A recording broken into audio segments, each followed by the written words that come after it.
Welcome to the home of the Tigers, Boothbury Park, stadium of Hull City Football Club, one of the great clubs of British football, but alas, a club that has yet to grace the First Division. But there are a few people, I can tell you, this season who want to change all of that. We're going to meet them. Let's come inside for a closer look. Well, here we are at the heart of the club, a door over which it says directors and officials only, but you're going to get a privileged inside view of the workings of Hull City. Just come this way. Right, here we are then in the inner sanctum at Boothbury Park. Straight ahead of me is the tunnel out onto the pitch. To my left is the visitors' dressing room. To my right, the home team dressing room. And guess which way we're going. Follow me.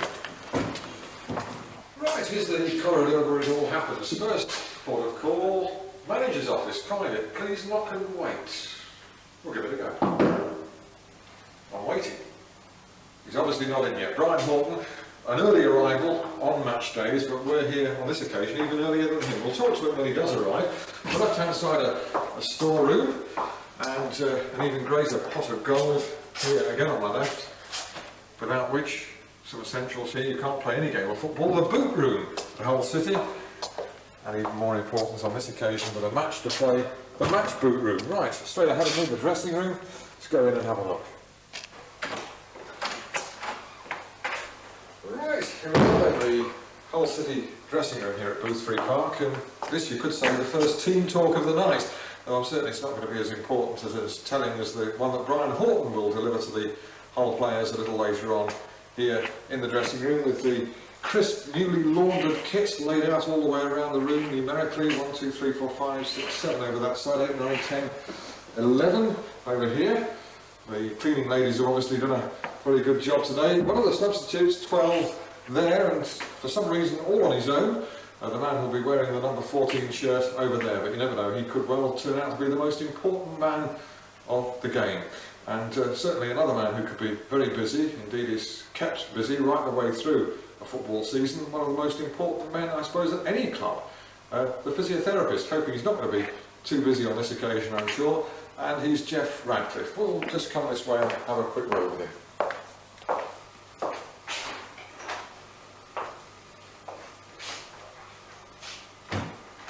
And so here we are in the physio's room at Boothbury Park, often a hive of activity. Jeff, has it been a busy time for you so far this season? I must admit, over the last 4 or 5 weeks it has been quite hectic. We've had quite a lot of niggly little injuries, pulled hamstrings, sprained ankles, that type of thing. But touch wood, we haven't been too bad with the real serious injuries. We want to stay that way. Right, so to help you cope with all that and to anticipate all of that, we have your match equipment here. Not a great deal of it, perhaps, judging from the size of the case here, but I would imagine quite a lot inside that. The magic bag for the... Can we have a quick look inside that? Yeah, of course you can, yeah. We try and cope for most eventualities out on the pitch. Obviously scissors for cutting through anything that needs to be cut through, socks or whatever if you're suspecting a fracture. Vaseline for putting on slight cuts round the eyes to prevent the blood dripping in. Sterile dressings, again to cover open wounds. The old sponge and the magic hat, yes. On a cold night, that's vital for you. It's vital for me, yeah. An inflatable splint, leg splint obviously, hopefully that we don't have to use that too often, but that's obviously looking for fractures. And then again you've an ice pack that you can put on an injury as you're bringing them off the pitch if need be. It's a disposable ice pack, 2 chemicals that are shaken together, and it lowers the temperature and obviously stops bleeding. Not literally ice as perhaps people imagine. Not literally ice, no, it's a chemical compound. The cold spray, again just for taking the soreness off knocks. It won't stop a problem, say they've got a pull muscle or whatever, but if you've got a kick on the shin, it might just take a little bit of the soreness away. And a hot spray, again more for things before the match rather than during the match. And a little trolley here as well with other accoutrements. That's right, yes, again in use before the game for strapping the players up, and after the game with dressings and disinfectants and antibiotic dressings, that type of thing. Half-time, I would think, can be quite busy because during a match, obviously, you can only treat one person at one time, and you hope not to. But at half-time, imagine maybe half a dozen players might come in moaning and groaning. That's right, it can be hectic. Sometimes, obviously, people get a cut and you can leave it till half-time and you get the doctor down and get it stitched as quickly as you can. Somebody else might be suffering with some tightness in a muscle in the calf, perhaps, and they need a massage to try and keep them going. But again, let's hope it's a quiet night tonight. And while Jeff prepares his Band-Aid roadshow, the Boothbury Park pitch is also being nursed with loving care. Ken Norrie is the groundsman here at Boothbury Park. Ken, that looks a nice finishing touch to the line. Just how much work do you have to do before a home game here? It all depends on whether we've had a game before. Obviously we haven't had a game for a week, so I've had plenty of time to get it divoted and rolled and cut and whatever, and there's quite a lot to do with the preparation of a football pitch. Depending on the condition, you've got to work with the weather. There's some days when it can be a very difficult job, other days it's so easy. Are match days the busiest? Well, yeah, you take a little pride in what you do. You like to try and make the pitch look good for the players, for the public, the spectators, hoping that we have a good result, then it makes it all worthwhile. Boothbury Park remains one of the most atmospheric and distinctive grounds in the country. It even has its own railway station. And now, finally, the club is on the main line to the First Division. That's the timetable set by Chairman Don Robinson. Don Robinson, as Chairman of Hull City, how excited are you feeling at the moment about just the possibility that you might go in the First Division for the first time? Well, it's always been our ambition to go into the First Division ever since I came to the club. This was now my 6th season. It just seems like yesterday since I came here. Been 5, 6 wonderful years, and we're very near, you know, we're looking good. We've got tonight, on tonight's game, we're playing Bradford tonight, who are top of the league. Now, who would have thought Bradford would have been top? We're lying 3rd, and so we're looking good. We've got a few injuries at the moment, but we've got such fantastic team spirit and involvement in the club that, you know, our reserves are coming through, the young kids are coming through, and that's what it's all about. Football clubs these days, even in a city the size of Hull, can't afford to rely solely on gate receipts. Peter Roper is Hull's commercial manager. It's a relatively new creation, isn't it, the job of commercial manager at a football club. Are you specifically involved in financial affairs? Not necessarily financial affairs, no. I mean, my job here is to sell the club, naturally. How the team performs on the day, or the evening, whatever, doesn't really reflect on my side of the job. My side of the job is to sell the club and to promote the company's requirements in the most cost-effective and original manners which we can put up for them. Yeah. There's a great link, of course, between the two roles in that I'm sure that success on the field rubs off on you and perhaps makes your job a great deal easier.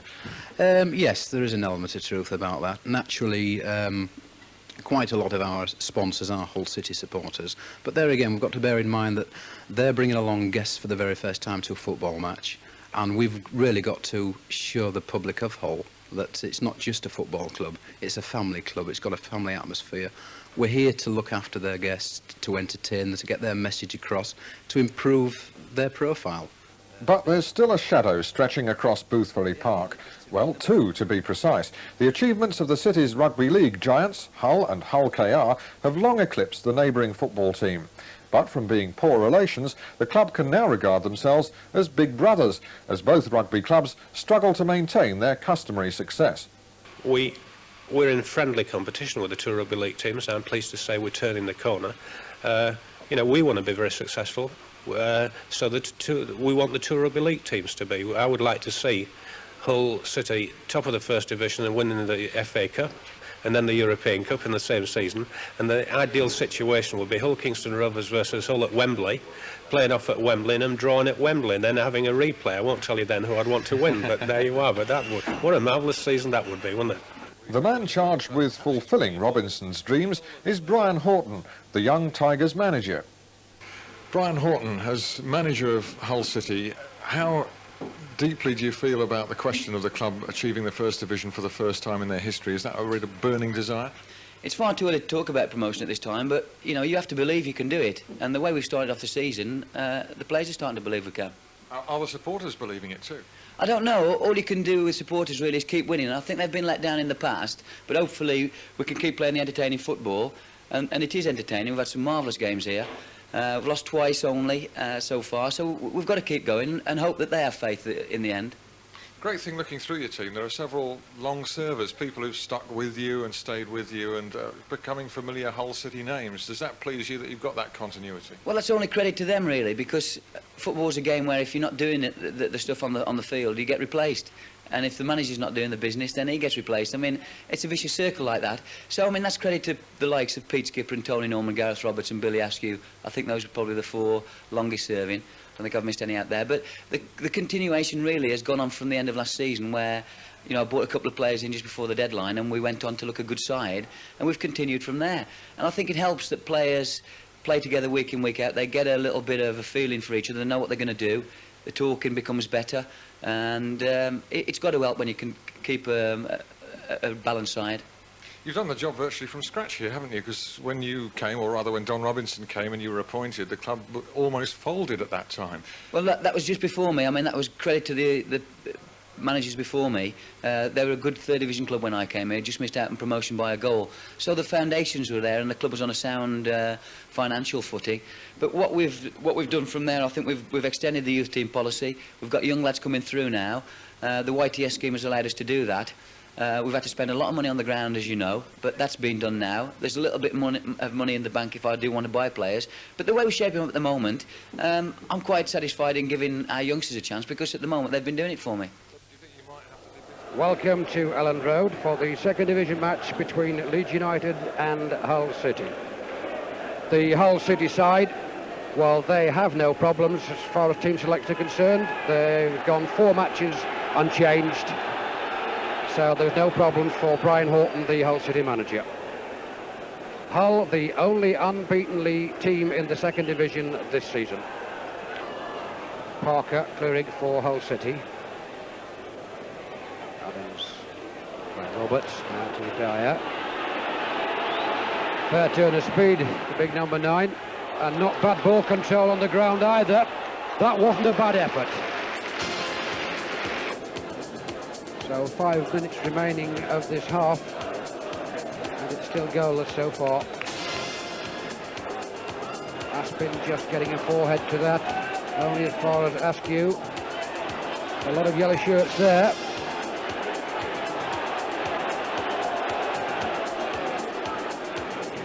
Robson trying his hardest there, but couldn't get through the wall of white shirts.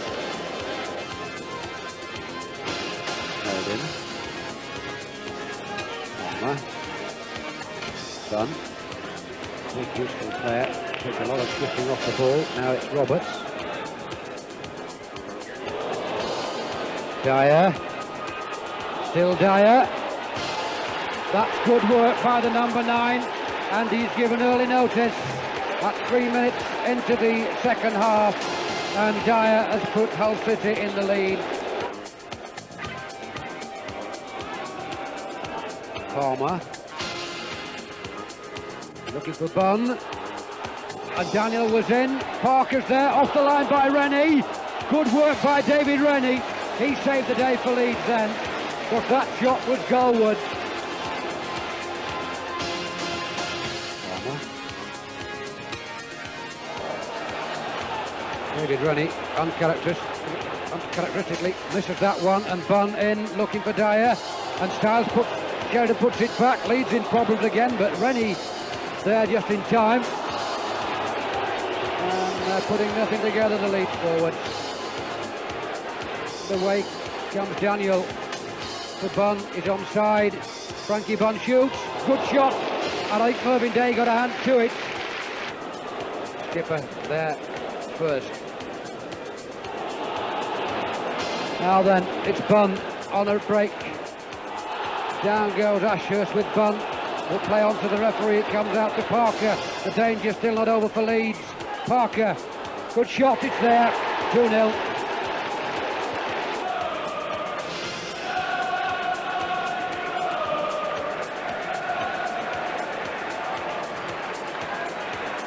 Finds Parker. And a good effort from Parker. Just over the crossbar. So the first shot at goal falling to Hull City.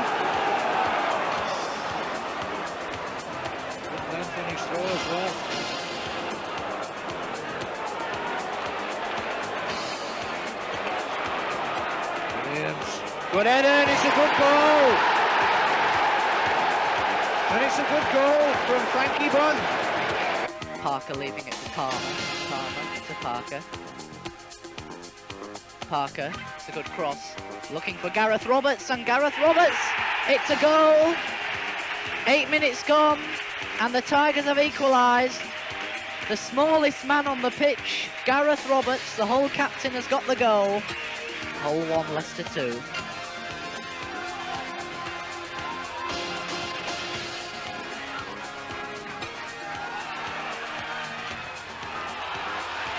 Williams, it's there, Hull have scored. Hull have their second, and like in the first half, they're matching Leicester stroke for stroke. Neil Williams with that one. Roberts. He gets the cross in. Bunn getting up there. Williams. He turns his man, Neil Williams. And it's a goal after 42 minutes. That's twice the Hull strikers have beaten the Birmingham defenders for pace. They've had to concede a free kick. And that's the goal. The header from Richard Jobson. And then the header from Frankie Bunn.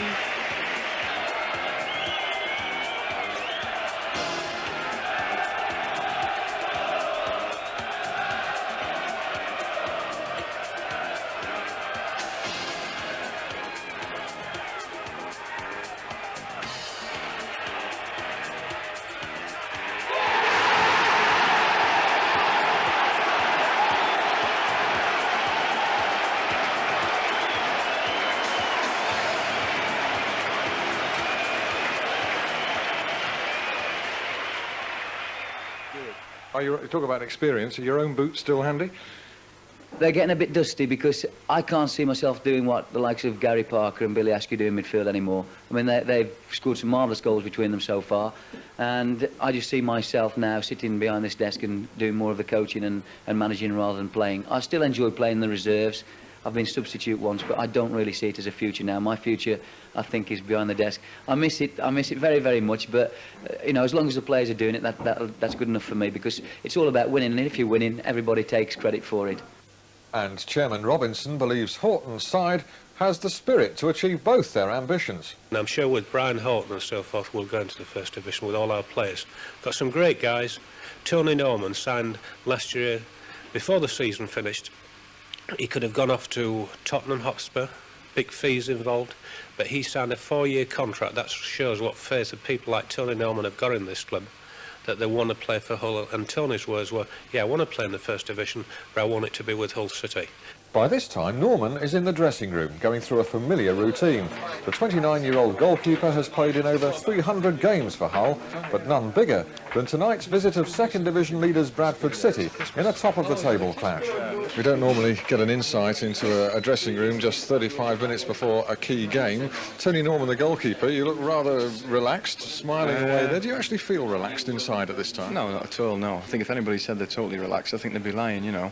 Obviously, we arrive an hour before the kick-off, and from then on, your mind's on the game, you know. So at the moment, we just got changed, and I'm just going to go out for the warm-up now. Then come in, and the final preparations will be made, and we're all keyed up for the game. Do you actually have a routine in this hour before a game? Yeah, I think everybody does. They all have their individual ways and means and superstitions and what have you. I mean, I've got mine. I just come in, I just, you know, keep myself to myself, really. Don't talk to anybody but us. Well, no, I like having a little laugh and that, you know. I just listen to what's going on, but you just get your mind on the game, really, prepare, you know, in a different way. Yeah, and that's your superstition, if you like, that you don't talk to anybody. Well, you try anything, and I think if you have a good run, you do little things, you know. I bring like a different undershirt, and if we win a game, I put the same undershirt on. Yes. Like we've just lost at Plymouth, so I've changed it today, you know, tried a different one now, you know. So it's things like that. I mean, everybody's got their own little superstition, so you try anything to keep a good run going, you know. When is the time that the nerves are at their height? Is it just before you go out? Yeah, I should think so, yeah. Obviously, it's, 10 minutes to go, I'd say. I mean, the couple of lads now will go out for a little warm-up and what have you, and they'll come back in. From then on, it's, 15 minutes to go, and then that's when the countdown really starts. And, of course, 10 minutes, we do our own little warm-up in the dressing room ourselves as a team. Dennis gives us that. And then, obviously, then we're just waiting to go out and get cracking. Referee Ian Hendrick, players get nervous before a game, naturally enough. Do referees? Well, I suppose some do, in a way. I don't get nervous too much. I think it's important where everybody else gets excited, we try and keep our composure. You know, it's going to be quite exciting tonight, but... Do you look forward to it more when there's a big crowd and a big atmosphere? No, I look forward to every Football League game, whether it's a big crowd or a small crowd. Have you any superstitions? Players all have them. No. Referees? No. The superstition is every May when I get retained, hopefully get retained every year. What about the pre-match routine? Is there anything specific that you have to do week in, week out? Nothing out of the ordinary, just to make sure that we get to Football League games very early. Make sure that we're not late, because there's no excuse for being late. Have you ever been late? No, I've never been late, no, but I always set off early. Look forward to seeing you on the list next year. Well, we keep our fingers crossed. Meanwhile, a crowd of over 15,000, Hull's biggest of the season, is gathering inside Boothferry Park, awaiting the first blast of referee Ian Hendrick's whistle.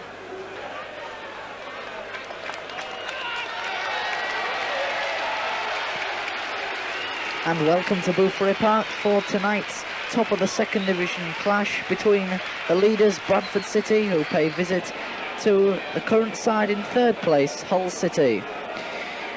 A rundown of the side now, and the Tigers in goal, number 1 Tony Norman, number 2 and at right back Charlie Palmer, number 3 at left back Pat Hurd, number 4 Richard Jobson, number 5 Peter Skipper, number 6 the Tigers under-21 international in midfield Gary Parker, number 7 the Tigers captain Gareth Roberts, number 8 Frankie Bunn, number 9 Alex Dyer, number 10 Billy Askew, and at number 11 Neil Williams. The Tigers substitutes, number 12 Andy Saville and number 14 Tim Hottie. The referee tonight is Mr. I. Hendrick, and the linesman with the red trim Mr. P.A. Smith, and with the yellow trim Mr. M. Swift. And there we go, Hendry. So Bradford get this game underway. Big second division clash of the evening. Here's Dyer for Hull.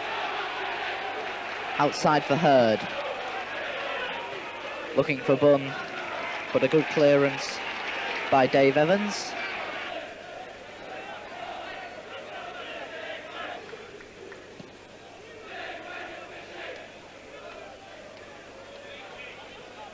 Hendry again for Bradford. Ellis. This is Ormondroyd, and just wide. Tomlinson, it's a long kick, looking for Hendry. Skipper. Parker, Bunn. Askew looking for Parker again. But Evans gives away a throw. Here's Parker. Looking for Dyer. Can Dyer turn? Dispossessed by Oliver. Palin. But Dyer wins it back. Dyer looking for the opening. But Hull still have possession. Here's Askew.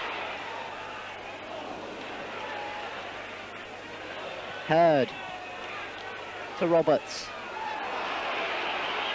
The referee blows. Free kick. Hendry.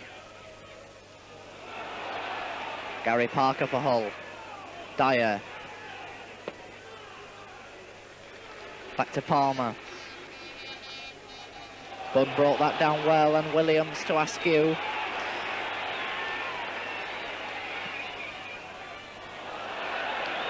But Askew's cross catching Frankie Bunn on the wrong foot. Skipper. Askew. Dyer brought that down well. Here's Roberts. Parker. And Williams has got in round the back. Williams. Neil Williams showing a quick turn of pace. Bunn. Parker, his former Luton teammate. Hurd. Good cross looking for Williams. And Williams got it well there.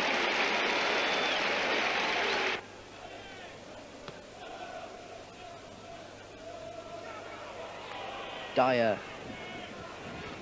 Got round Sinnott. Tomlinson saves well.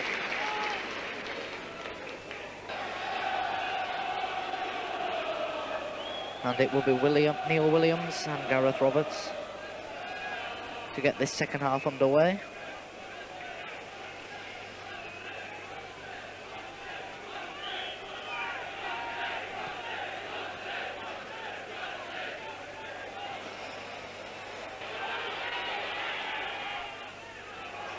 Looking to find Leonard, but Norman's safely up. And he's now trying to get Dyer and Bunn away at the opposite end.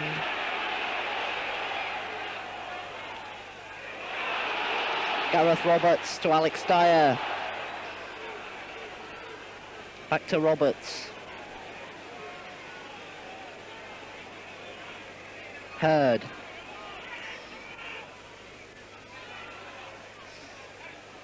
But Ormondroyd back to help the defence out. But Askew pumps it back in again.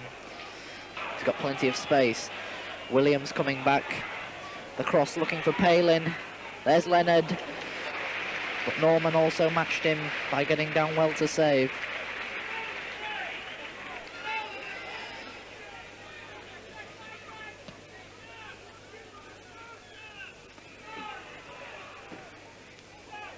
Palin. Hendry with the dummy, and he gets round Hurd. He's got two in the centre, Leonard and Ormondroyd. But it was a poor cross. An easy one for Tony Norman. Williams, back to Palmer. Dyer tries to turn Evans and beats him. Dyer running up the defence. Can he get round Sinnott? He's got support with Gareth Roberts. Oh, drive just wide.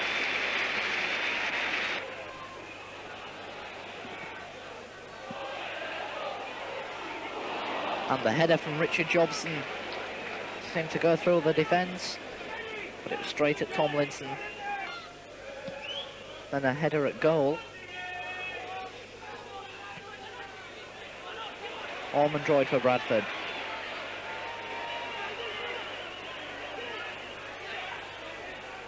Abbott.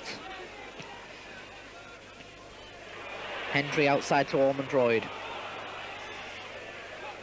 Parker clears. Dyer, beautiful turn. Here's Bunn. He's got the defence backpedaling. What can he do with it? Askew. A deflection, but they may run for Dyer.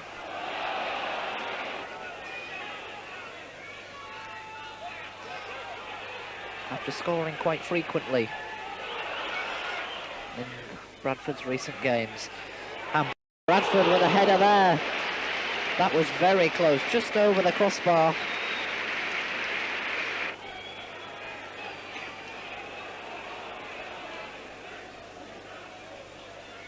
Dyer for Hull. Bunn takes it up. Bunn tries a shot. And a good save by Tomlinson at full stretch.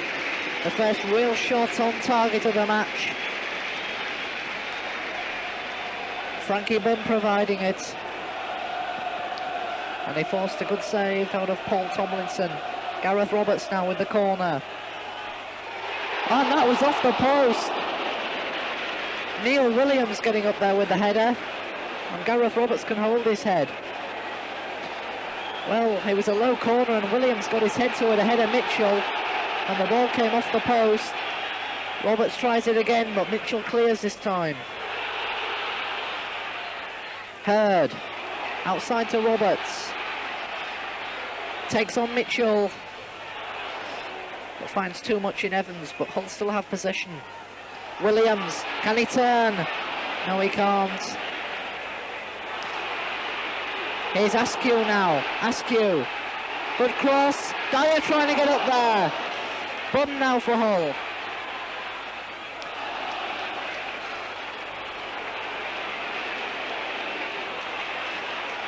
But Tony Norman safely gathers. And Hull trying to get on the counter now. Frankie Bunn to Neil Williams. Williams running at Gavin Oliver, inside to Dyer. Dyer, Askew now.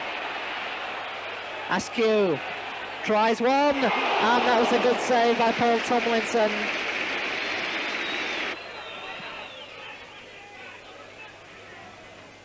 Jobson. Hendry for Bradford. Mitchell now, under pressure from Roberts. Hendry again. Cleared by Skipper, and Dyer trying to get away down the middle, but Sinnott covered well. Roberts. Askew. Jobson. But the referee blows for full time. The full-time score here at Boothbury Park. Hull City 0, Bradford City 0. A result which moves the Tigers up into second position temporarily, with Middlesbrough playing tomorrow night.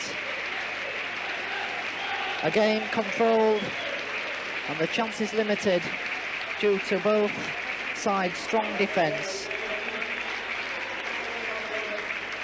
So the full-time score, Hull City 0, Bradford City 0.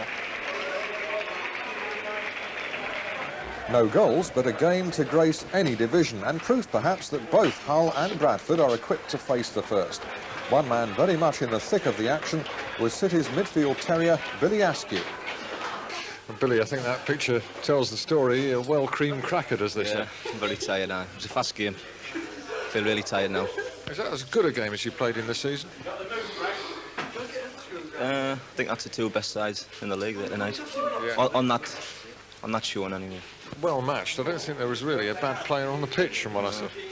Like I said, it was a hell of a game, and I think all the fans have gone home happy, like by the applause we got at the end. The fans really enjoyed it, even though it was nils each. Must have been a hell of a game. People have been saying it was as good to watch as Liverpool versus Everton. Was it as good to play in? Well, I wouldn't know about that, but I watched the game on Sunday, like Liverpool-Everton, and I think that was as quick anyway, as quick and as competitive. It would have been a tragedy for either side to lose, really. Yeah. I don't think either team deserved to lose, although we needed the 3 points more than what they did. I think 0-0 was a fair result at the end of the day. Conversation in the sponsors' lounge afterwards is as animated as the match itself. All are agreed on the quality of the action and that a draw was a fair result. But whatever the outcome of any game, Hull is a club rightly noted for the warmth of its hospitality, and Chairman Robinson typifies the spirit. Can I just have your attention just for a second? It's my privilege today to present the autograph ball from the team to Henry Booth's company to sponsor the game tonight. Now we can't, if we're going to have a first division side in Hull or a good team in Hull, we can't go without sponsorships and the people who support us. Even the Marksville supporters like Henry Booth, even down to the people sponsoring a pair of boots and things like that, you know, that can afford that. And without it, football won't survive. And we want to survive in Hull. We don't want to just survive, we want to go into the first division. That's been a great game tonight.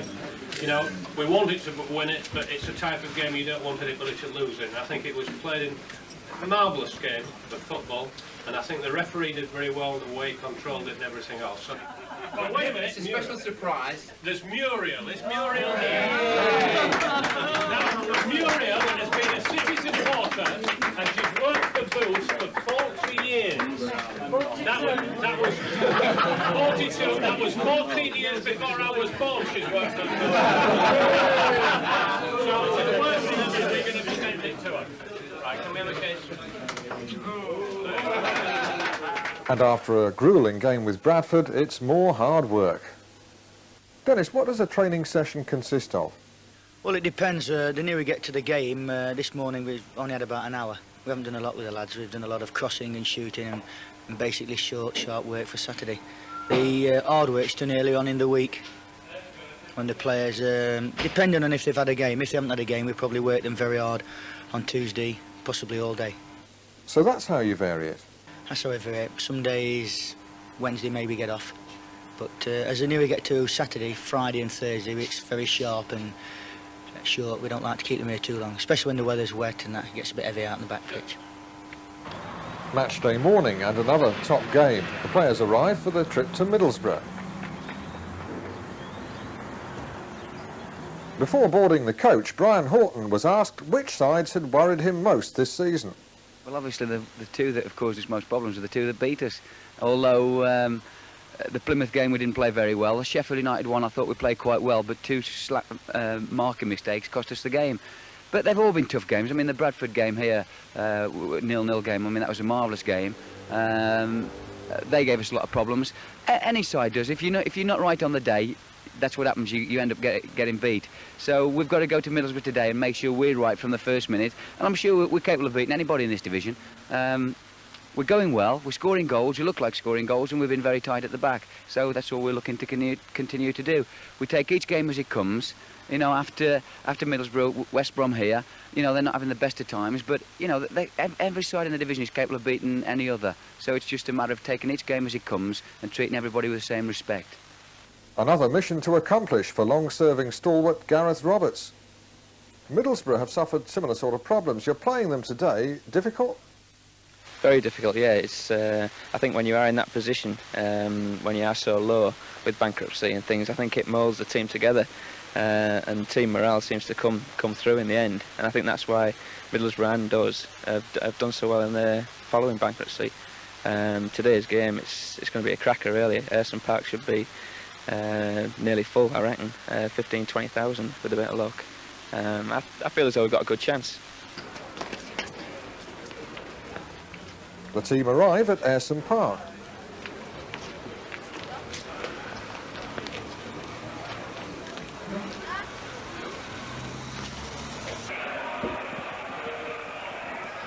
And welcome to Ayresome Park for the big game in the second division this afternoon.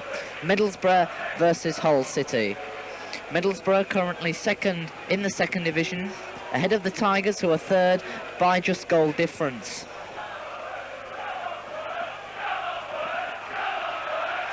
And the match is underway. Skipper for Hull, it's Gareth Roberts. Looking for Alex Dyer and Frankie Bunn. But the Middlesbrough captain, Tony Mowbray, clears.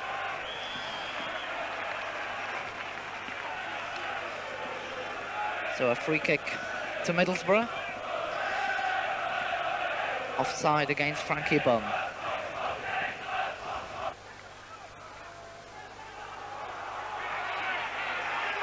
Gareth Roberts now bringing it away. But a good tackle from Stuart Ripley. Parker battling back against Glover.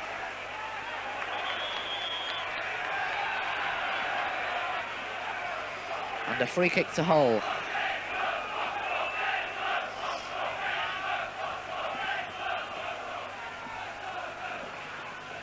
Peter Skipper with it.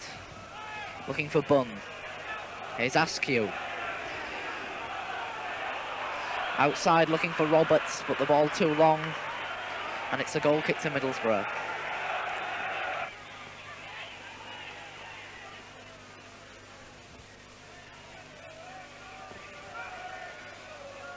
Pallister clears. Parker.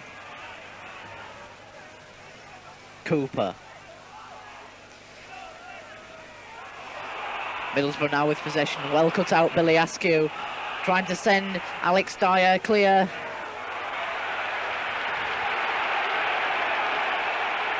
But Pers came out well.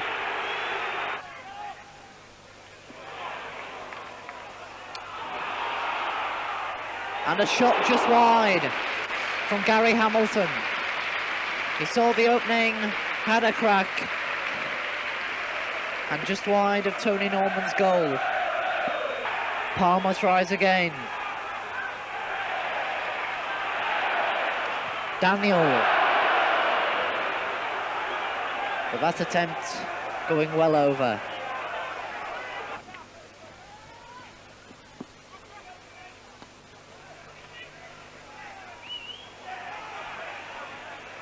Askew to Bunn. Back to Daniel. Askew. And a free kick to Hull. Peter Skipper. Askew. And that one well over.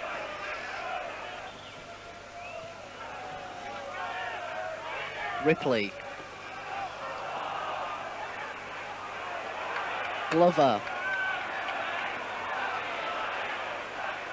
Ripley again, but Daniel tackling well. Bunn to Askew.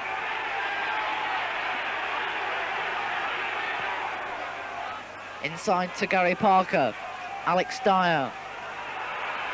Williams tries a shot. And a good save from Steve Pers.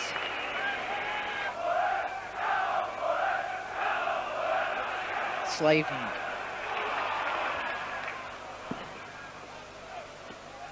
Cooper.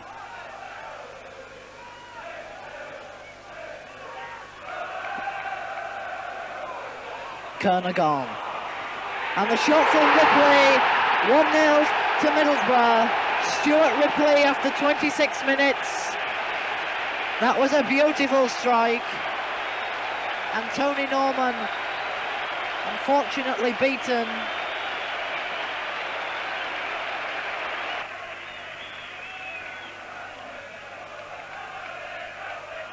Daniel. Bunn.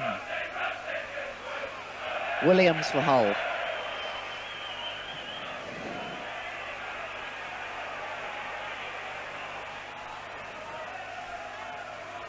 Dyer. Palmer. And a throw to Hull. Richard Jobson coming up from the back.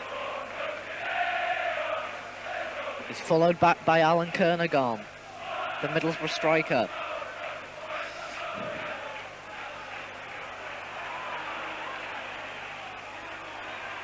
Parker. Roberts tries a shot.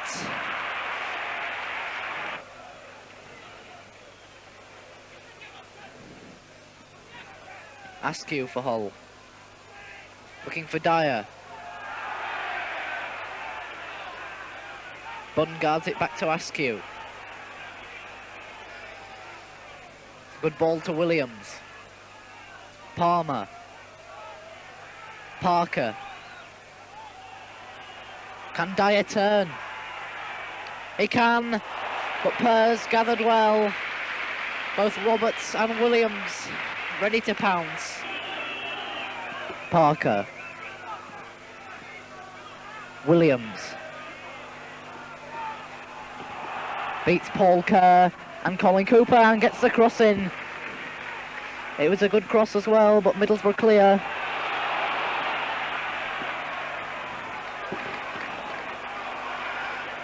Skipper now for Hull. Going on his own run. Looking for Bunn. Roberts onto Askew.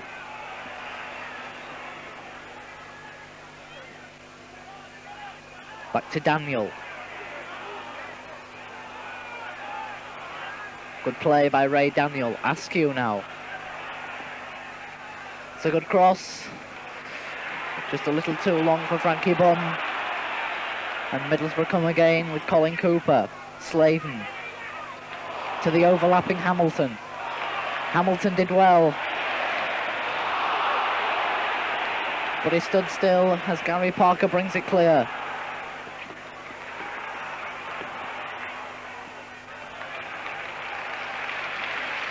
And Colin Cooper safely back to Steve Pers.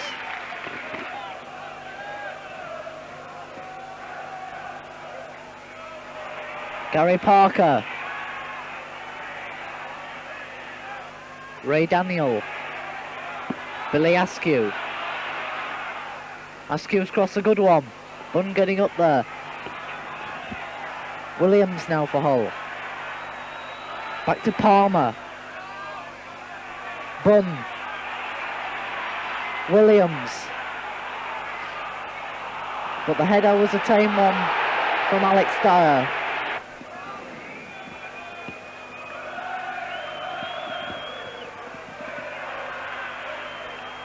Both Jobson and Skipper have come up. Askew takes it. Palmer for Hull.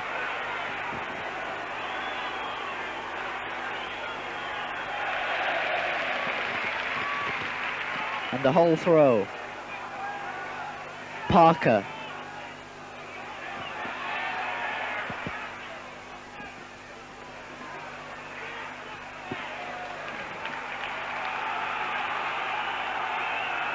Another whole throw.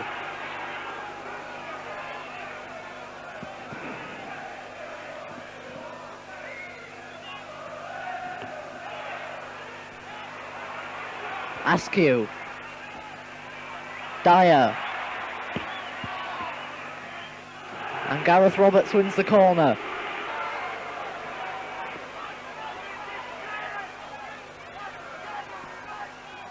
Dyer. Roberts. Outside to Askew.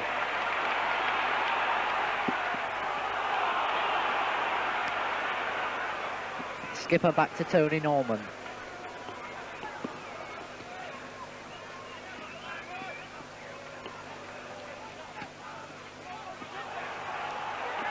Payton.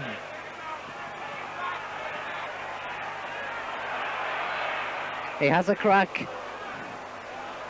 And that was cleared by Pallister. By Gary Gill. Can the Tigers snatch a late equaliser? Jobson. That's a good cross. And it's there. No, it isn't. A corner given before Stuart Ripley.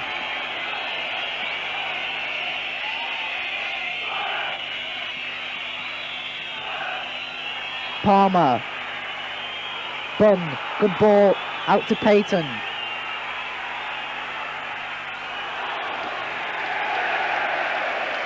And a goal kick to Middlesbrough.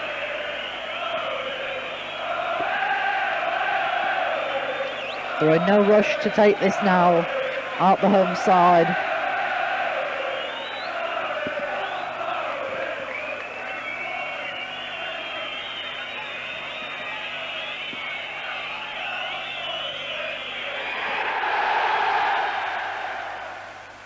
But what about the fans outside? Home and away, there's no bigger supporter of Hull City than Steve Driffill. Now, Steve also happens to be a policeman, and therefore a natural for the role of the club's police liaison officer. Steve Driffill is police liaison officer here at Boothbury Park. What exactly does that role entail? Obviously, the word liaison means I liaise between the Humberside Police and the Hull City Football Club. And as such, my role includes pre-match planning, the policing organisation of coaches, visiting supporters, the overall running of the policing operation within the ground. And as such, I have to liaise very closely with officials of Hull City Football Club so that we can sort of plan together and decide which matches have got a high potential for high crowds, disorder, so we can keep our act together and do our best to assist the genuine supporters to enjoy their Saturday afternoon or Tuesday evening's football. It sounds quite a hard job to do and a very onerous one, but really it's a labour of love for you, isn't it? It certainly is. I've been a Hull City supporter for some 20 years now. I've grown up on the terraces. I suppose there's black and amber blood flowing through my veins. I've got what I consider the best job in the Humberside Police Force, and like to think that I'm doing my bit to keeping the place safe for youngsters again to come along and support a game that I certainly love, and hopefully a game that's going to flourish again in the future. Steve Driffill hoping to bring the club and supporters closer together, and we hope in our own way to have done the same. As Don Robinson said, it's your club, he's just the trustee, and we trust that you've enjoyed this unique view behind the scenes at Hull City. See you again soon, and let's hope it's in the First Division.